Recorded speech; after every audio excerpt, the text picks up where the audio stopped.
Oh, begitu. Baik, shalom Bapak Ibu yang diberkati Tuhan, kita jumpa kembali dalam FUF Osaka, Firman Wongso Fellowship, obrolan santai keluarga Allah. Malam hari ini kita akan belajar firman Tuhan, eksposisi Filipi 2, yang dibawakan oleh hambanya, Ibu PDM Dr. Loisa Langi dari Jakarta. Nah, sebelum kita mendengarkan sabda Tuhan, kita akan terlebih dahulu berdoa. Mari kita berdoa. Allah Bapa di surga, kami bersyukur kepadamu Tuhan untuk kesempatan yang baik yang Tuhan berikan kepada kami semua. Kami boleh belajar firman Tuhan untuk menolong kami bertumbuh dan mengenal Engkau lebih dalam. Bapa, hamba-Mu yang telah Engkau percayakan membawakan firman-Mu, kami mohon urapan-Mu Tuhan, supaya Engkau yang akan berkata-kata dan berbicara melalui hamba-Mu, Dr. Loisa. Bapa di surga, kami yang mendengar, Tuhan berikan kami hati dan telinga yang dengar-dengaran akan sabda-Mu, sehingga hidup kami boleh bertumbuh dan menghasilkan buah-buah di dalam kehidupan kami. Terpuji nama-Mu Tuhan, segala hormat pujian kami kembalikan kepadamu. Engkaulah yang layak kami sembah dan kami puji di dalam kehidupan kami. Di dalam Kristus kami berdoa dan mengucap syukur. Amin. Amin. Untuk hambanya, Ibu Pendeta Dr. Loisa Langi, kami berikan waktunya. Silakan, Bu Pendeta. Puji Tuhan, eksposisi kita tentang Filipi 2 ya. Yang dikasih Tuhan, kita akan belajar sedikit latar belakang dari Filipi. Nah, Filipi ini adalah salah satu surat yang ditulis oleh Rasul Paulus. Nah, surat ini ditujukan kepada jemaat di kota Filipi. Kalau kita tahu ya bahwa kota Filipi itu berada di provinsi Makedonia. Dia merupakan koloni Romawi pada saat itu. Ya, dan kalau kita lihat juga latar belakangnya yang lain itu ditulis oleh Rasul Paulus ya, Filipi ini ya, dan termasuk kelompok surat-surat yang disebut sebagai surat dari penjara. Karena pada saat Paulus menulis itu dia memang berada di dalam penjara.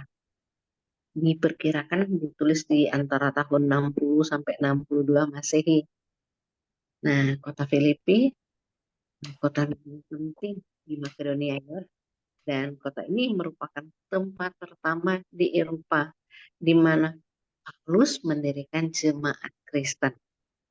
Di kota ini juga terkenal sebagai koloni Romawi yang strategis, dan banyak penduduknya itu adalah warga Romawi yang mendapatkan hak istimewa.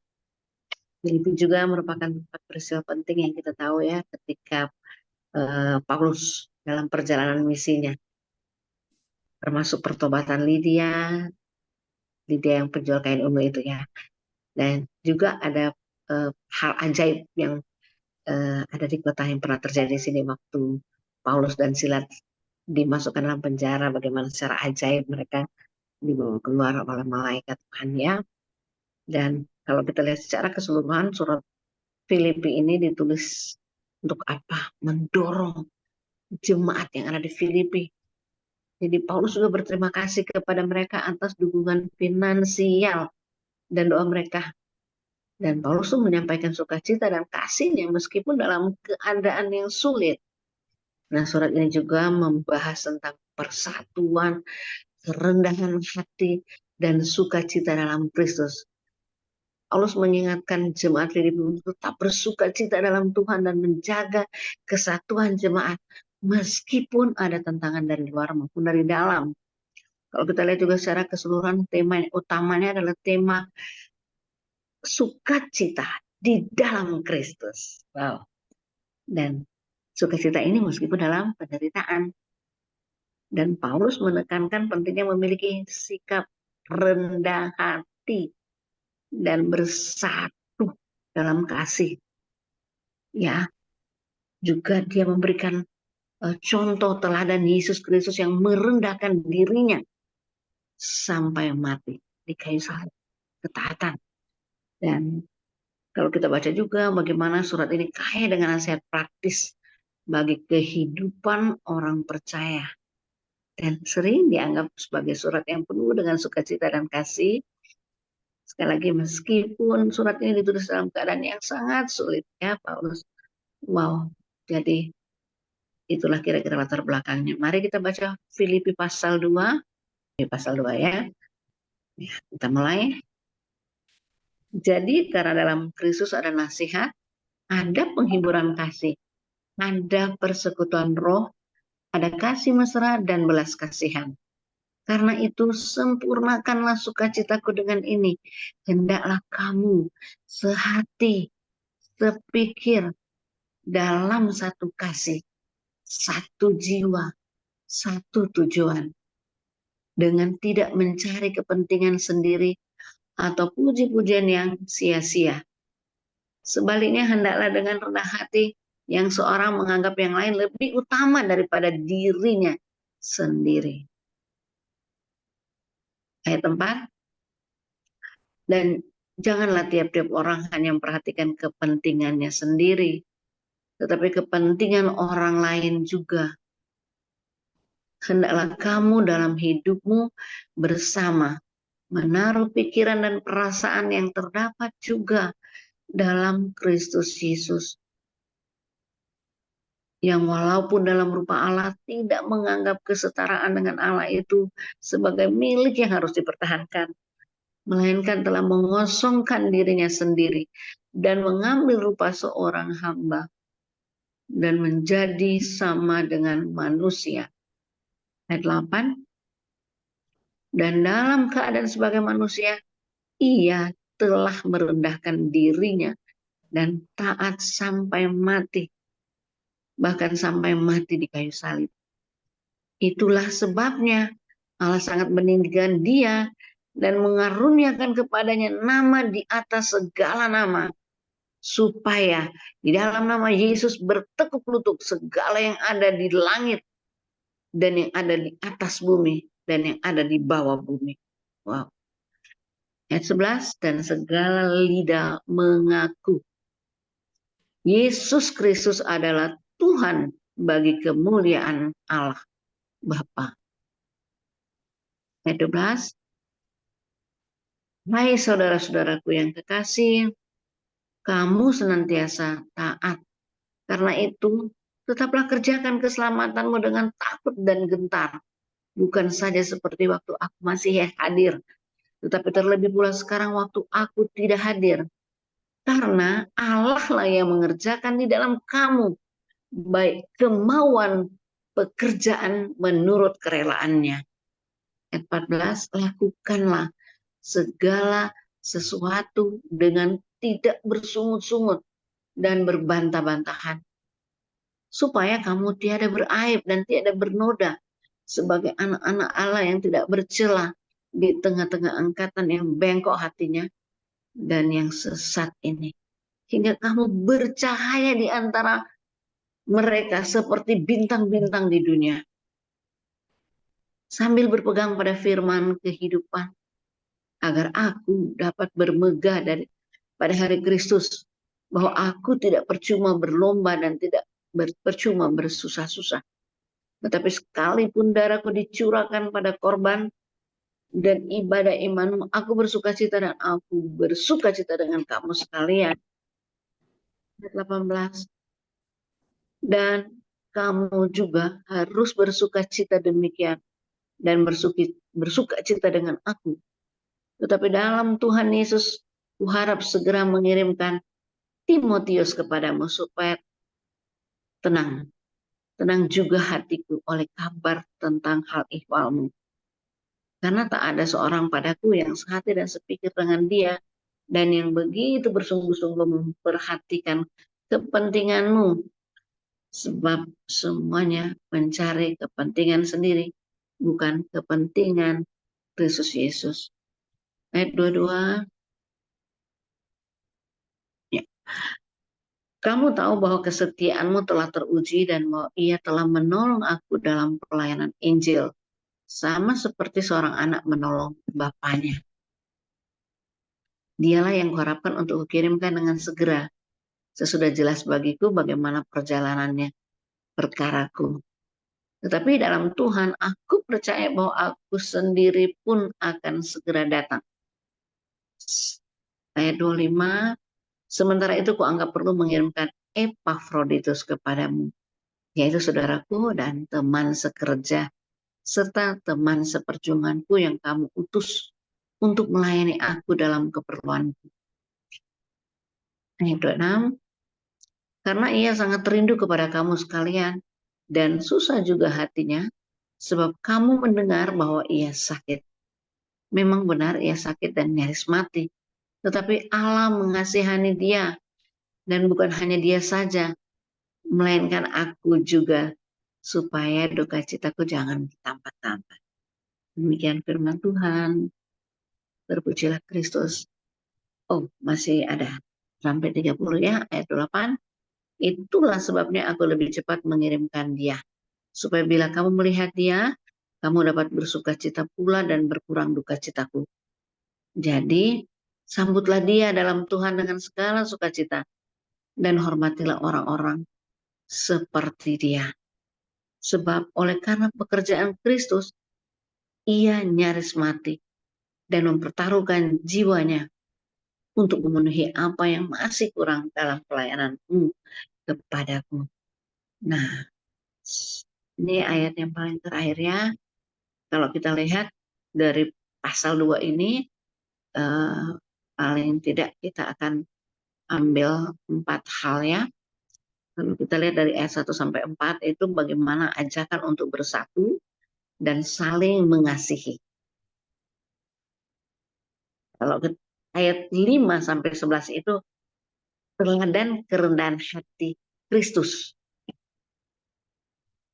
Kemudian yang ketiga, kalau di ayat 12 sampai 18 itu tentang dorongan untuk bekerja dalam keselamatan, ya. Dan yang keempat, kalau di ayat 19 sampai 30 kita bisa melihat teladan dari Timotius dan Epafroditus. Ya, itu kira-kira 4 hal yang kita bisa lihat dalam bacaan pasal 2 ini, ya, eksposisi ini.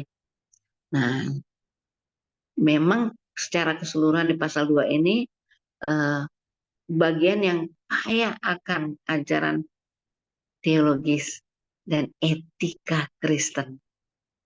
Wow, kata-katanya sederhana juga dan semua kita mengerti ya. Bagaimana dalam pasal ini Rasul Paulus menulis surat kepada jemaat di Filipi. Tujuannya sekali lagi memberikan dorongan, arahan, ya, mendorong tapi juga diarahkan ya, dan teladan. Teladan tentang apa? Kerendahan hati, ya, di dalam pelayanannya. Nah, Bapak Ibu yang dikasih Tuhan, mari kita lihat satu persatu ajakan bersatu dan saling mengasihi. Ya, ayat 1 sampai 4 itu kita sudah baca bersama bagaimana ajakan untuk bersatu dan saling mengasihi.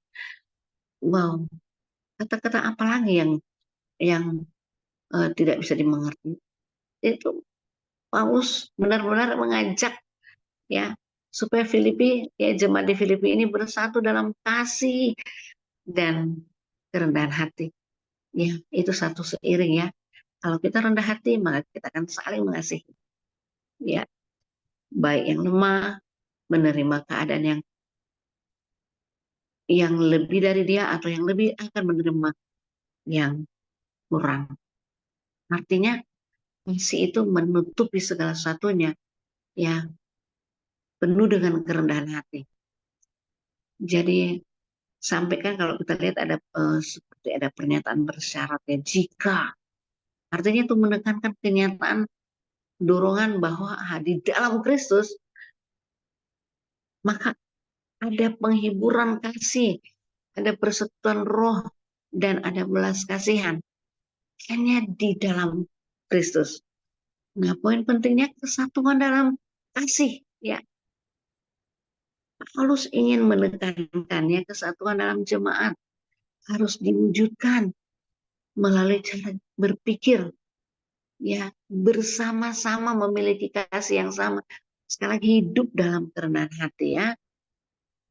Kalau kita bicara kerendahan hati, jemaat itu diajak untuk jangan dong mementingkan diri sendiri atau mencari pujian ya, atau menganggap orang lain kurang atau dia yang lebih utama dirinya sendiri daripada orang yang lain. Nah, seringkali memang ini salah satu hambatan dalam pelayanan kalau nggak rendah hati ya, kelebihan orang lain seolah-olah kita nggak bisa atau kita ingin menyerupai seperti orang itu. Waduh, padahal Tuhan memberikan kita masing-masing kelebihan. Nah, pelayanan kepada sesama memang Paulus mendorong mereka untuk sekali lagi jangan dong mementingkan kepentingan diri sendiri. Ayo kepentingan orang lain juga. Nah, Bapak Ibu yang dikasih Tuhan, sekarang kita masuk yang kedua, teladan kerendahan hati Kristus.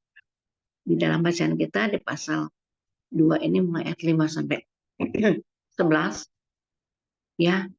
Bagian ini merupakan intinya ya, disebut sebagai nyanyian Kristus ya, Christ Hymn ya. Karena Paulus itu memberikan teladan sempurna tentang kerendahan hati dan ketaatan diri Yesus Kristus ya.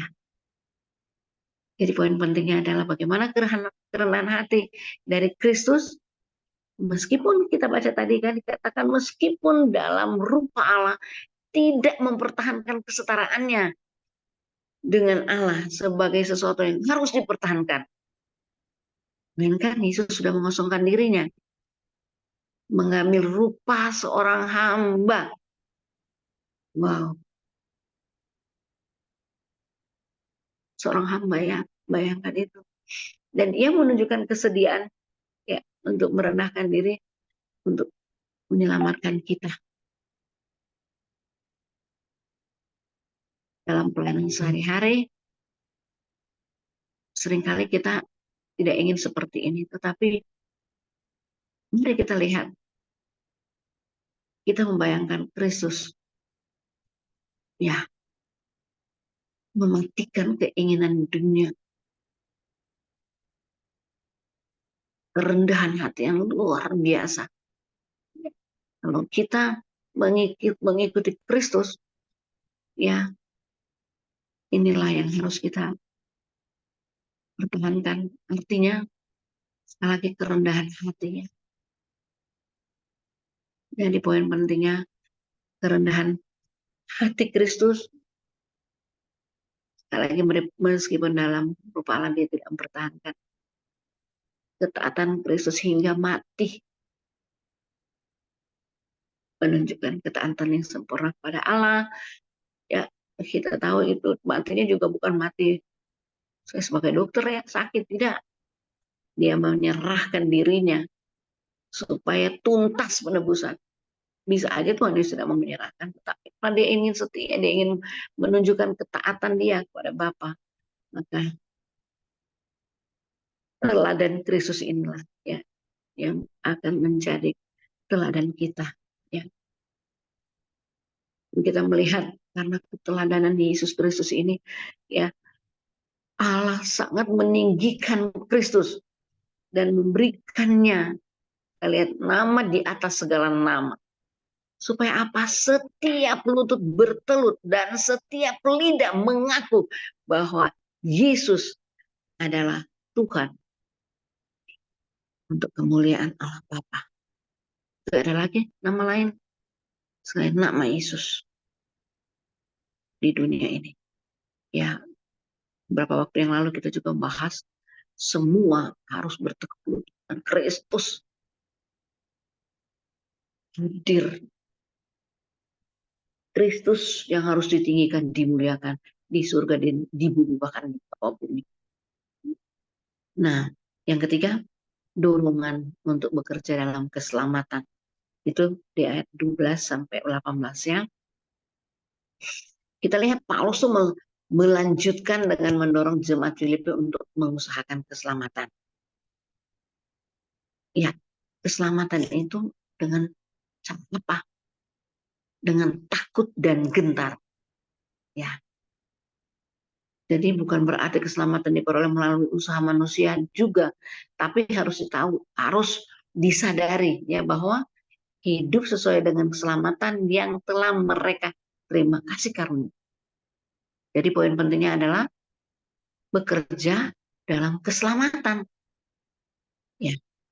Dan Paulus juga menekankan bahwa Allah bekerja di dalam mereka, memberikan kemauan dan kemampuan untuk melakukan kehendaknya.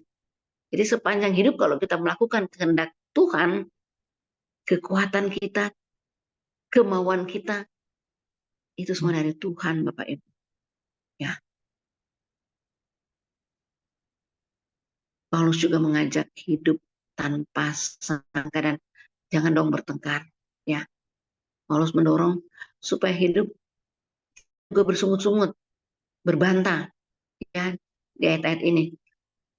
Supaya apa mereka menjadi anak-anak yang tidak bercacat, yang tidak bercacat ya di tengah-tengah generasi yang bengkok dan sesat. Aduh, bayangkan bengkok dan sesat, dan kalau kita baca di ayatnya kan kita beda seperti bintang di langit. Semua kita kalau melihat bintang di atas, jadi semua tidak ada yang bisa menutupi. Dan Tuhan inginkan seperti itu, bercahaya, bersukacita dalam pelayanan. Ya, jadi Paulus juga menegaskan ya bahwa meskipun dia sedang bermasalah ya dia ditumpahkan sebagai persembahan, dia tetap bersukacita dan ingin jemaat juga bersukacita bersama dia. Itu alasan dia menulis Bapak Ibu. Mari kita lihat yang terakhir, teladan dari Timotius dan Epafroditus. Ya, kalau kita lihat teladan dari Timotius dan Epafroditus ya di akhir pasal, Paulus tuh memberikan dua contoh nyata dari pelayanan yang telah mereka tunjukkan. Yaitu apa? Setia dan rendah hati. Kedua orang ini memiliki itu, kesetiaan dan kerendahan hati. Dan ingat, sekali lagi, kesetiaan dan kerendahan hati dua orang ini. Poin pentingnya kalau Timotius, ya Paulus memuji Timotius, kesetiaannya dan perhatian tulusnya terhadap jemaat Filipi. Timotius itu adalah contoh orang yang tidak mementingkan diri sendiri, tetapi mencari kepentingan Kristus. Wah, puji Tuhan Bapak Ibu. Kalau Epafroditus, dia kan utusan jemaat Filipi ya. Untuk apa? Untuk melayani Paulus. Dan dia melayani penuh dengan kesetiaan Bapak Ibu. Ya, bahkan kita tahu kalau kita baca selanjutnya bagaimana dia hampir mati. Ya, untuk menolong. Jadi kita bisa saling tolong orang dalam kesusahan. Ya, contohnya si Epafroditus mempertaruhkan hidupnya. Yang penting itu melayani Tuhan. Ya, nah di sini pun Paulus sekali lagi mendorong jemaat menghormati orang-orang yang seperti Epafroditus. Ya, dia mengorbankan diri demi pelayanan. Saya barusan menerima WA dari pedalaman di aduh, lupa, antara perbatasan dari Papua itu dengan uh, negara sebelahnya Papua Nugini, pegunungan. Nah, waktu saya baca itu saya membayangkan, aduh, betapa mereka yang jadi pendeta pelayan di pedalaman seperti itu, aduh, mereka harus memiliki kerendahan hati, kesetiaan, dan kalau tidak memiliki itu, aduh, bagaimana mereka hidup di tengah-tengah orang-orang yang mungkin lebih banyak tidak makannya. Nah, Bapak Ibu, itu orang-orang seperti ini yang Tuhan bilang kita harus hargai, kita hormati. Paling tidak kita doakan. Kalau kita mau memberkati seberapa yang bisa, ya udah kita berkati kalau ada permintaan. Dalam arti apa yang kita lakukan, kita buat itu seolah-olah kita melakukan itu kan untuk Tuhan. Dan memang Tuhan bilang begitu. Apa yang kita buat, kita lakukan, lakukanlah seperti untuk Tuhan. Jangan berbantah lagi. Ya, nah, jadi kita sudah membaca tadi sekali lagi ya. Ya, dalam bacaan kita ajakan untuk bersatu dan saling mengasihi. Bagaimana keteladanan, kerendahan hati ya, yang sudah ditunjukkan oleh Kristus untuk kita ikuti, dorongan untuk bekerja di dalam keselamatan itu ya, dan teladan dari Timotius serta Epafroditus. Nah, Bapak Ibu, kesimpulannya dalam Filipi 2 memberikan ajaran sekali lagi kita harus kerendahan hati, kesatuan dalam pelayanan yang tulus, dan Kristus adalah teladan utama yang harus diikuti oleh kita orang percaya. Melalui contoh Kristus, Paulus mengajak jemaat Filipi dan tentunya kita semua. Sekali lagi untuk apa? Hidup saling mengasihi, merendahkan diri, melayani dengan setia, totalitas untuk Kristus. Amin. Kita berdoa. Bapa di surga, terima kasih banyak. Kami bersyukur Tuhan untuk bacaan firman Tuhan malam hari ini. Eksposisi Filipi 2. Bapa, beri kami terus kekuatan dari surga. Seperti firman-Mu. Semua kemauan kami, kemampuan kami melayani Engkau, datangnya dorongan itu dari surga, dari Kristus. Oleh sebab itu Tuhan, ini kami mau mengikuti firman-Mu, mengikuti kebenaran-kebenaran dalam firman-Mu, menyatakan kami adalah hamba yang setia. Di dalam nama Tuhan Yesus kami berdoa.